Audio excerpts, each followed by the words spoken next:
If there is anything that we can conclude from reading over 200 chapters of Jujutsu Kaisen, it is that whether you are good or bad, cursed or human, and no matter what side you're on, you are not safe. And this is painfully obvious when we get into the main character group. This video will have spoilers for the Jujutsu Kaisen manga, so if you're an anime only, come back another time. But we see that characters such as Nobara, who was introduced as early as chapter 3, is still killed off in a very gruesome and surreal way. This even extends as far as the strongest modern sorcerer, Gojo Satoru, recently being killed by Sukuna in the manga. But these types of deaths are interesting to me because they aren't really predictable at all. And this is one of the main problems that people had with the Shibuya arc, was that it didn't make sense to kill off people and before major character development. But this is especially true in Gojo's case because he was killed after the last chapter just said he had literally won. But one person that doesn't follow this kind of pattern is Megumi Fushiguro, who is commonly agreed upon in the Jujutsu Kaisen fandom to have one of the worst fates in the series. And while quite a bit of people didn't expect this fate to happen, I personally believe that this fate was painfully obvious. In this video, I plan to go over all the implications of Megumi's fate throughout the series, and I'll also answer the question of whether or not Megumi will actually come back to the story or not. But before we begin this video, I'd like to say that if you enjoy this type of content,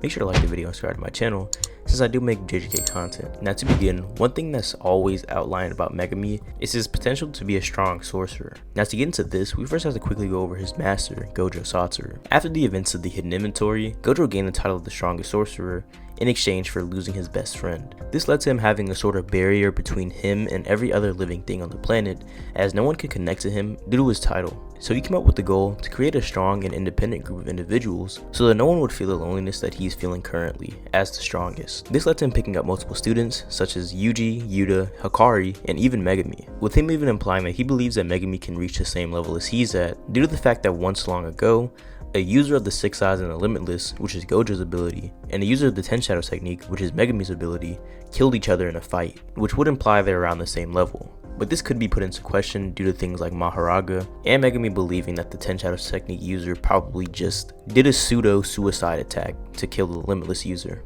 But whether or not you truly believed he could reach Gojo's level or not, throughout the beginning of the series, there was ultimately one thing holding Megumi back the most, that being his own mindset. Megumi is a very unselfish character and has a tendency to sacrifice himself in order to save his comrades. We even see this back in the very first chapter of the manga, where Megumi, Yuji, and Yuji's friends are being attacked by strong cursed spirits, and Megumi, without even hesitating, sends his divine dogs out to save Yuji's friends and pushes Yuji out of the way, taking the attack himself. He does the same thing in chapter 54, where the gang is playing baseball and he does a sacrificial bunt, sacrificing himself for the sake of the team. And Gojo explains it really well in chapter 58, where he says that a sacrificial bunt isn't bad in baseball because it is a team sport, but Jujutsu sorcery will always be an individual sport, because no matter how many allies you have around you, you always die alone. Rather than being like Gojo or Yuji, who always swing for the fences, Megumi always underestimates himself and the people around him, instead of envisioning himself being stronger in the near future. But once Megumi finally gives up this attitude and begins thinking about his own strength for once, he shows his true talent and the prowess of his technique. While fighting a special grade cursed spirit that holds one of Sukuna's fingers inside of it, Megumi believes that he is about to die and decides to do a suicidal attack, almost unleashing Maharaga on this cursed spirit. But when he thought back to when Sukuna also said that he was wasting his treasure by running away, he gives up on this idea and uses something way out of his league, a domain expansion, surpassing his own limits, allowing him to defeat this cursed spirit even if his domain was incomplete. This is just one instance of Megumi letting loose and becoming stronger than he initially thought he was. But there's another instance of this that I think is much more interesting and which led to his ultimate downfall. This incident happens in the beginning of the Culling Games arc, where Megumi's main objective is to find someone with high points and to convince them to join his side. He eventually found Reggie Starr's group, who had a significantly high amount of points, but unfortunately words don't really work on these guys and he immediately begins fighting them. Now the only way to use somebody else's points in the Culling Games is either by convincing them or by killing them and gaining 5 points. But right before his fight begins, Megumi is informed that a new rule has been enforced in the Culling Games to where players can transfer their points over to other players willingly. In spite of this, Megumi still continues fighting these guys and is fighting much harder than he usually does, dealing blows that look like they're meant to be lethal and eventually killing his opponent, gaining his points. Megumi himself even states that he doesn't know what he's doing right now, but he concludes that he needs to waver any sparks that flies his way. And he continues with these ideals into his fight with Reggie Starr himself. He and Reggie fight tooth and nail, but eventually Megumi is able to get over on him and give him a lethal blow with totality. But before Reggie dies, he ends up giving all of his points to Megumi and leaves him with his final words, "Let fate toy with you before you die like a fool." To take this even one step further, Megumi was even going to kill Remy, who was the one that set up Megumi, but ultimately she was harmless and weak, so there truly was no good reason to actually kill her. He was only stopped by the thought of Sumiki telling him not to do it. Now this part of the story is where Megumi became very like his father, Toji. Toji of course was known as a sorcerer killer and was no stranger to killing people, but Megumi was meant to be different. He wasn't meant to be a killer. In fact, he found profound joy in saving people. But in the same arc that he gave into the ideals of killing and killing being fine for the greater good, it ended up making him lose himself. Which is pretty ironic because as soon as Megumi killed Chizuru, the paneling is very similar to when Toji first killed quote-unquote Gojo. And something I found very profound with Toji killing Gojo for the first time is the fact that I believe Toji, just like Megumi, gave into his ego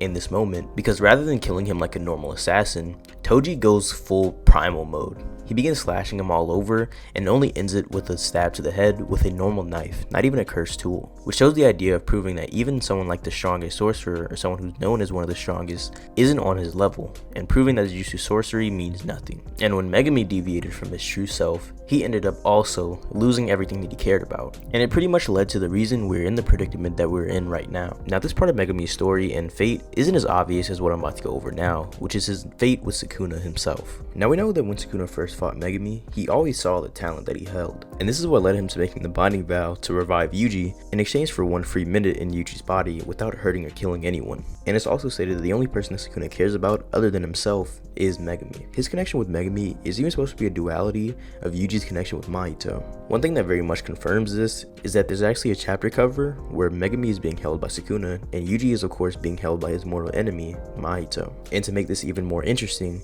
this is the very chapter where Megumi realizes his true potential and uses his domain expansion for the first time. Sukuna values Megumi so much that when he's put into a state of suspended death by Maharaga, he heals him using reverse curse technique and tells him not to die because he needs him to do something. And he even goes as far as fighting Maharaga and killing him off in order to save Megumi and end the ritual. His obsession with Megumi is even visible to other people such as the disaster cursed Jogo, who mentioned that he has a theory that there's a landmine for Sukuna among the students. And if they trigger that landmine, their plans would simply be over. And the main thing about Sukuna's character is that he's always fine with killing, almost no matter what. But when he's negotiating with Jogo, he of course tells him that he will kill everyone in Shibuya, all but one person, which is heavily implied to be Megumi himself. So overall, Megumi seems to be an unexpendable part of Sukuna's plans, and someone that is very necessary going forward. But there's even more foreshadowing for this, which is why I say that it's very obvious that Megumi was going to go out this way. Even going back to the first chapter with the very first color spread, we see that the cast is in front of a mummified body, which looks oddly similar to Sukuna's mummified body, even having 4 eyes. But we also see that Megumi's toads aren't like they usually are. They actually have Sukuna's markings and tattoos on them.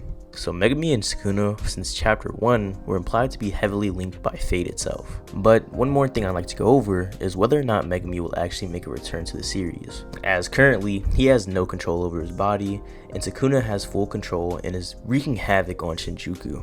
But I am happy to say that the main cast is making a very strong mark on Sukuna in attempts to save Megumi. We of course know that Satoru Gojo did indeed fail to beat Sukuna and save Megumi, but he did leave him very weakened for his other prodigies to pick up the slack and finish him off. Currently, we have Yuji and Yuta fighting against Sukuna, all while Sukuna has about half of his cursed energy reserves, no domain expansion, and slow RCT output. And while he will be gaining these back very soon, he is currently in a bad situation, being stuck inside of Yuta's domain expansion, leaving him with only being able to use 2 of his hands and 1 of his mouths, due to constantly having to keep up Hollow Wicker Basket in order to not be hit by what he presumes to be Jacob's Ladder, imbued inside of Yuta's Sure Hit effect. And then of course we have Yuji, who every time he hits Sukuna, does lasting damage on his soul, and is slowly waking Megumi's soul back up, because Megumi's soul was completely sunken by the bath ritual that Sukuna did, as well as killing Yorozu with Megumi's own 10 Shadows technique. So overall, Megumi could actually make a comeback to the series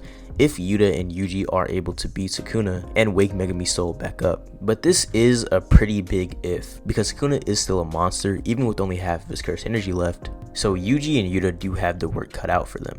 But one other thing I wanted to bring up is what state Megumi would be in after his soul is awakened. Now obviously in Sukuna's fight with Gojo, Megumi was hit multiple times with Gojo's unlimited void for extended periods of time. This leads many people to believe that Megumi would be kind of like a vegetable if he were to come back, because even a short amount of time in Gojo's Sure Hit for Sukuna did lasting damage to his brain. And while I do believe that this is a very strong possibility, the only reason that I doubt this is because Gojo makes an effort to say that he left the knowledge of Toji Zenin and telling Megumi about the truth of his father to Shoko, even though he knows that Megumi was hit by the Unlimited Void multiple times. So it seems like Gojo doesn't even fully believe that Megumi would be a vegetable if he were to come back to the story. So all in all, yeah, I do believe that Megumi could come back to the story, but his fate as a sorcerer was painfully obvious, and I wouldn't be surprised if in the near future he were to actually die in a way that aligned with what Reggie's last words were.